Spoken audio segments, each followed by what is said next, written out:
It started with a lie dressed as a dream. I bought her the tickets, 2 of them. First class. Window seats.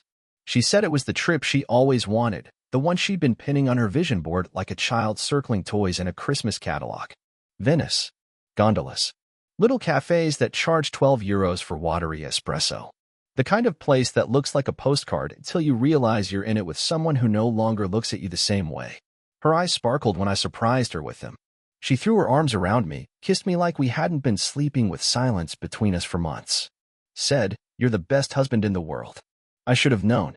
But hindsight's a sniper, always clean, always late. At the time, I thought we were fixing something. Mending the cracks with souvenirs and overpriced pasta. I told my friends I wasn't just buying a vacation, I was buying back time. That maybe walking foreign streets would remind her of us. Before the autopilot. Before the yawns. Before her phone started glowing every night at 11:17 p.m. with a smile she swore was just from her coworker. You'd think I'd check who the second ticket was for. But trust is funny like that. You only realize you've been giving it away like Halloween candy when you see it in someone else's teeth. A week before the trip, she said she wanted to go ahead and fly first, called it a spiritual solo reset. Said she'd meet me there. I laughed. Told her we had 2 seats booked. She blinked. Right.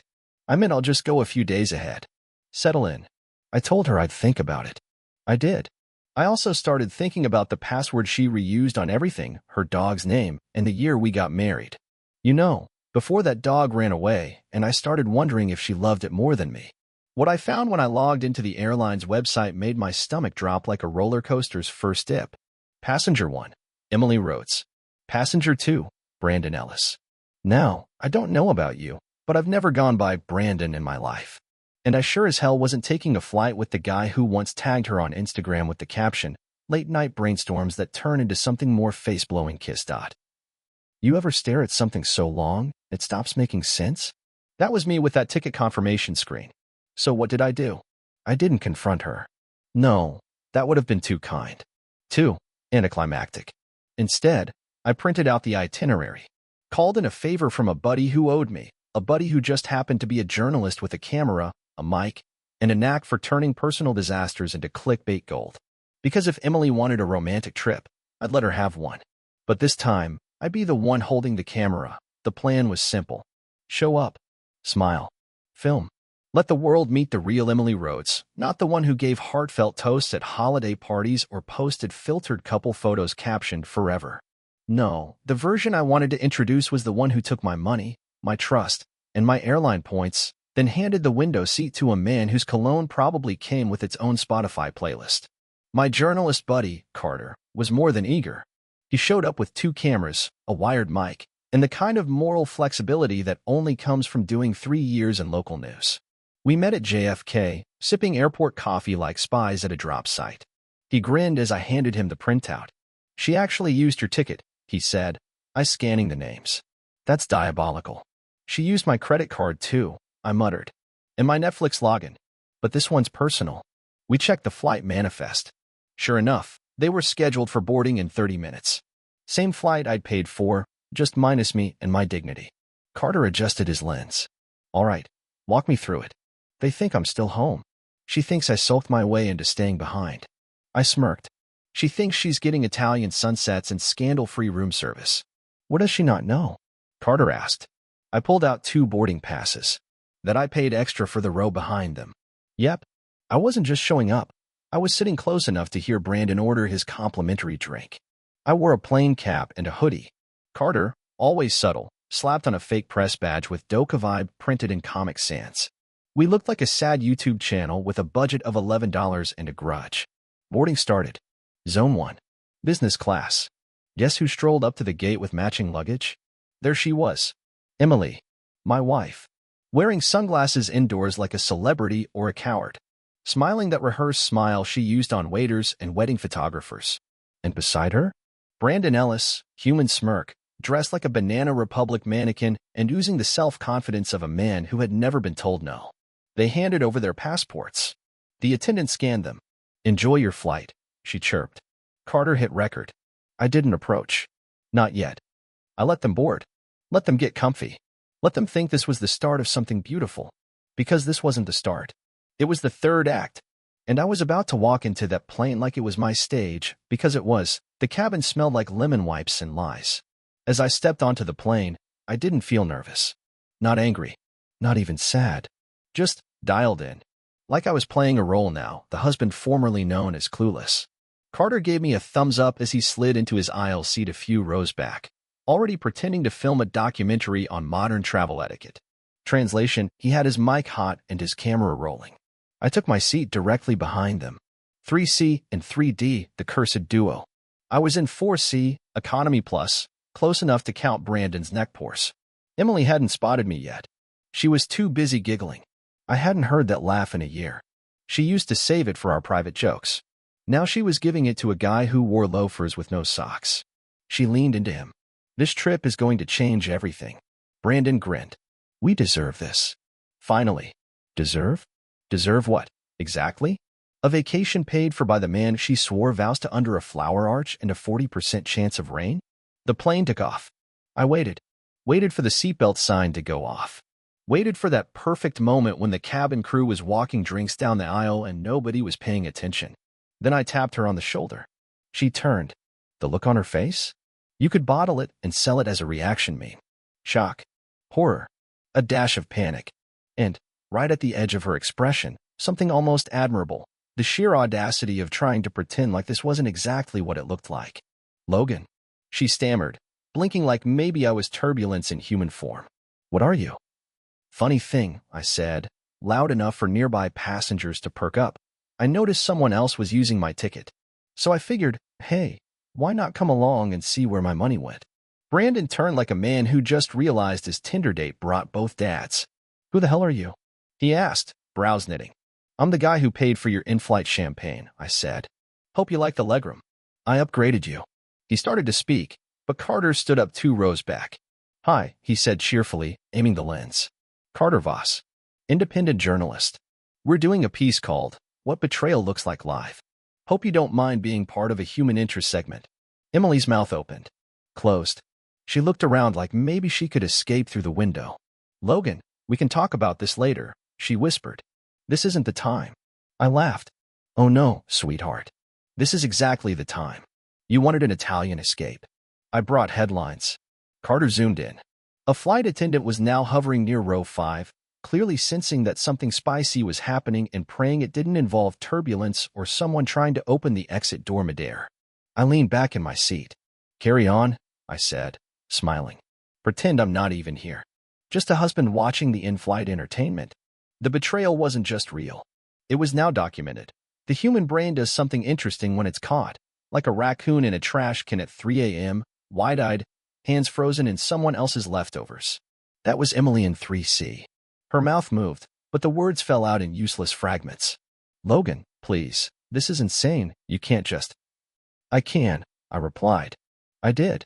And we're not even over the Atlantic yet. Brandon shifted in his seat, every muscle in his gym-tanned arms flexing like he was gearing up for a fight. Unfortunately for him, this wasn't a gym. This was row 3 of a Boeing 777, and I was holding the metaphorical whistle and stopwatch. You're doing this on a plane? Emily hissed. With strangers. Strangers. I smiled, gesturing around. Let's take a poll. The woman across the aisle, clutching a romance novel and a mimosa, raised her eyebrows. The man behind her, earbuds out, mouthed, is this real? And Carter, God bless Carter, was circling like a documentary vulture, catching every blink, twitch, and pathetic excuse in glorious 4K. You set us up, Brandon said. This is entrapment. I tilted my head. Entrapment? You're not a suspect, Brandon. You're just a passenger on a flight you didn't pay for. One who thought his little secret vacation was going to be free of turbulence. He huffed and leaned back, trying to play it cool. He reached for Emily's hand. She yanked it away like it was radioactive. Interesting. Even in scandal, self-preservation kicks in. Logan, she said slowly, shifting into what I recognized as her PR voice, the one she used on customer service calls and baby showers. Let's be civil. There's a time and place for this. You picked the time, I said. And the place. I just brought the camera. Carter gave me a nod. He knew what I was about to do next. And I did it without raising my voice, without throwing a punch, without losing the calm I'd earned through a week of soul excavation and one really good podcast on emotional detachment. I pulled out my tablet, opened the gallery, and turned it toward Emily. Recognize this hotel? Her eyes dropped. On the screen, a photo of her in a silk robe, holding a glass of wine by a balcony overlooking Venice's Grand Canal. Date stamped. GPS tagged. I swiped. Brandon appeared in the next photo, shirtless, holding a selfie stick like a weapon. Another swipe, texts, messages, a hotel invoice under my name. I didn't hack anything, I said, preempting the excuse. You left the tablet connected to the cloud. I didn't snoop. I watched it upload in real time. She covered her mouth. I think that was the first real emotion she'd shown all flight. I wanted to tell you, she said. I was going to. You didn't want to tell me, I interrupted. You wanted to replace me. Quietly. Neatly. Like changing phone providers. Brandon cleared his throat. Look, man. This is between you two. I didn't know she was still married. I laughed audibly, harshly. Sure you didn't. That's why your Instagram bio still says it's complicated red heart airplane. You knew. You just didn't care. And then came the magic words. You're making a scene, Emily snapped. Now see, that's the line cheaters love. You're making a scene. As if the real crime was the exposure, not the betrayal. As if what ruins a marriage is honesty at high altitude, not the months of lies on hotel sheets I never touched. I smiled wider. You don't like the scene? Should have picked a different co-star. The flight attendant approached cautiously. Is there a problem here? Carter jumped in. Just filming a story, ma'am. All within airline policy. Nobody's disturbing the peace. She looked at me, then at Emily, then at the screen still glowing on my tablet. She nodded slowly. Let me know if it escalates, she said. Emily was shaking now. Not raged shame. But not for the right reasons. Not because of what she'd done, but because she got caught in surround sound. Brandon tried to speak again. I waved him off like a waiter I didn't order. Don't. Just don't.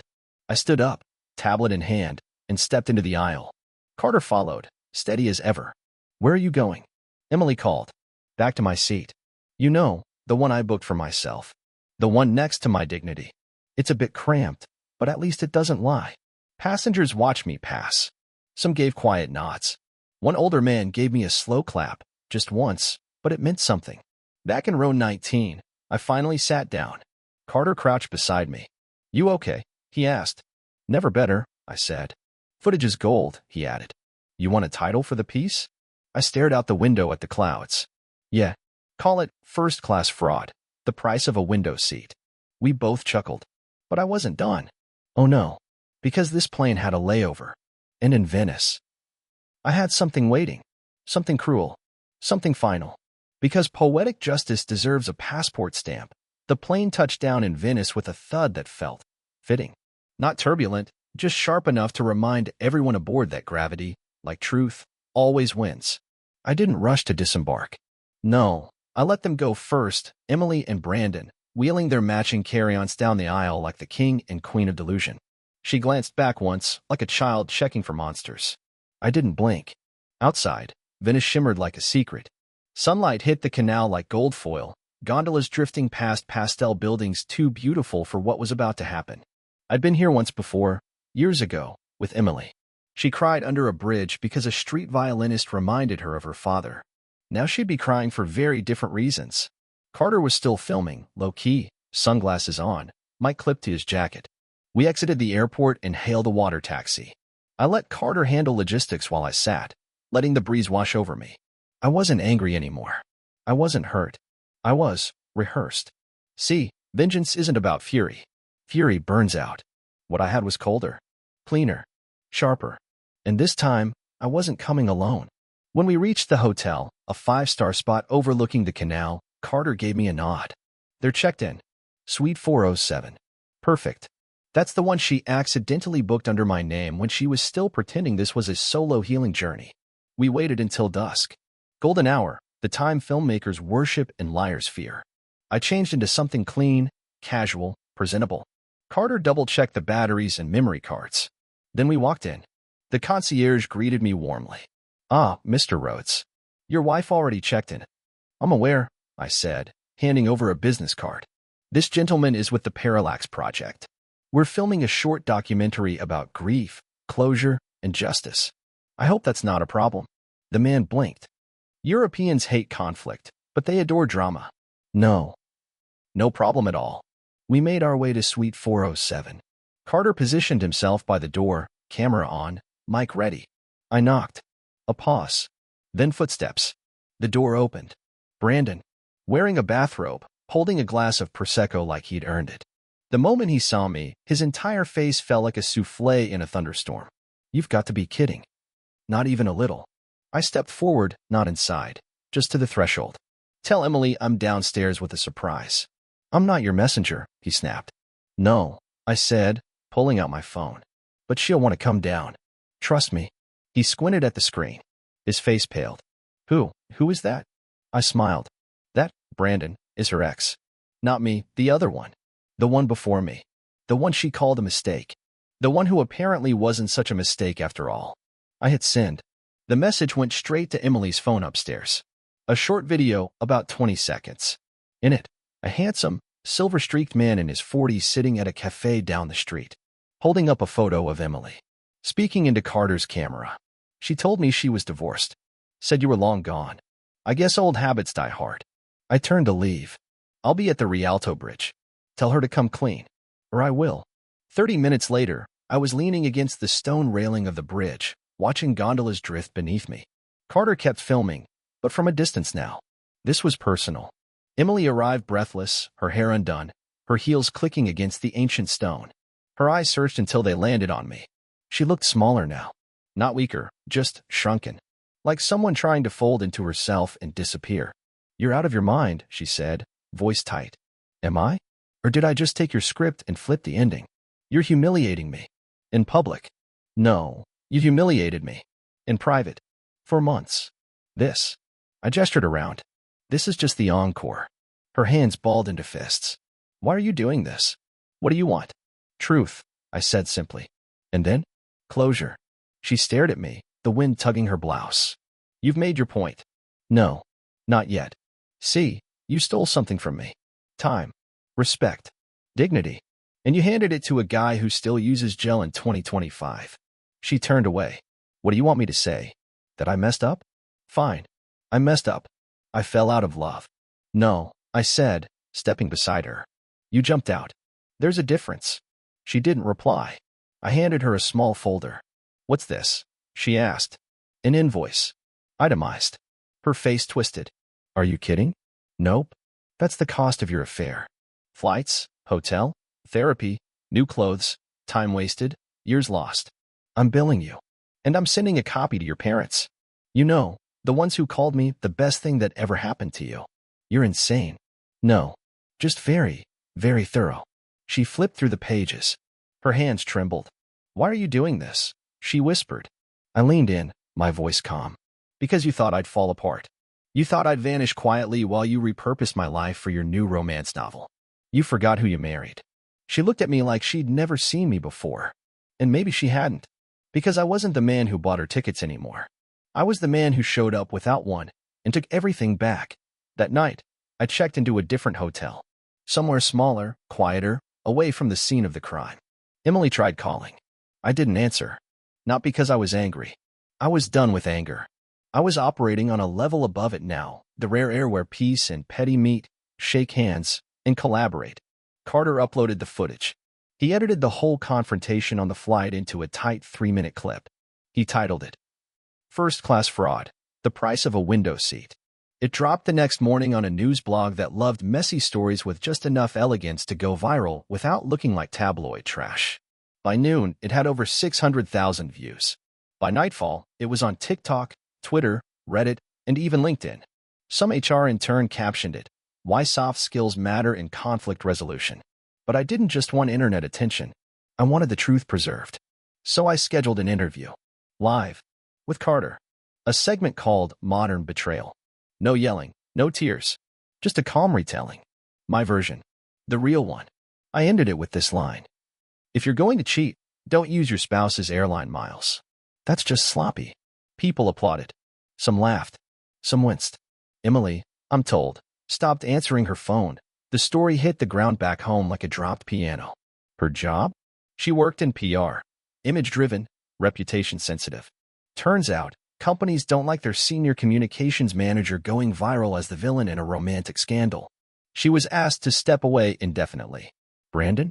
Well, his gym got tagged. Memes were made. A popular comment.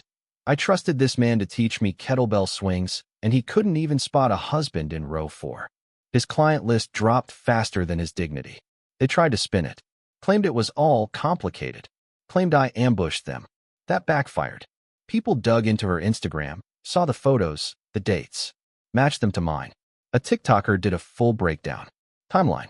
Receipts. Soundtrack. 1.2 million views. She deleted all her accounts. I, on the other hand, got emails. Thousands. From men. From women.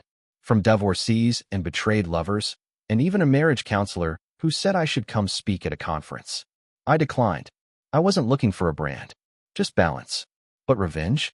That was still coming. A month later, back in the States, I hosted an event. I called it the Closure Gala. Rented out an art gallery for one night only. Invited friends, colleagues, Carter, and about 100 strangers who donated to the cause. A foundation I set up for people going through betrayal and messy divorces. It had a dress code. Black and silver. Formal, but with an edge. Carter premiered the full documentary. 40 minutes. Interviews, footage, narration. Classy, sharp, brutal in its honesty. But the real kicker? One exhibit featured Emily's texts. Blown up, printed, hung on the wall like modern art. Backlit, captioned, framed. Things like, he still thinks we're just in a rough patch. Poor baby. And, don't worry, I booked the tickets. He won't know. He's too busy being boring. People walked through silently, wine glasses in hand, reading the anatomy of a lie. One guy whispered, "This is like the Louvre of heartbreak." At the center of the gallery stood the boarding passes. Mine and Brandon's, side by side in a glass case. Above them, the title. You bought it. She sold it. Weeks after the gala, I received a letter. Not an email. Not a text. A handwritten letter. The kind you send when typing feels too fast for shame. It was from Emily. She said she'd lost her job. Said her friends didn't talk to her. That Brandon had moved back in with his mother in Florida. She called what I did a masterpiece of vengeance and said it felt like death by 1,000 truths. But the part that struck me was this. I didn't know you had it in you. I guess. I never really knew you at all. She was right. Because I had spent years shrinking myself to avoid conflict. Biting my tongue. Making peace instead of points. Letting silence replace sincerity. But betrayal? That's a teacher. A cruel one, sure, but a damn effective one. And I had learned. People always ask me now, do you feel better? The truth? I feel right. Not victorious. Not vindictive. Just leveled. Balanced. Like I finally cleaned a wound that had been festering under polite smiles and forced dinners. Emily made her choices. I made mine. She wanted a love story with plot twists. She got one. I gave her the ending she earned, not the one she expected. And I walked away. Not bitter. Not broken. But clearer than ever. Because sometimes the greatest revenge isn't rage or ruin. It's writing the final chapter. And letting them read it with the lights on.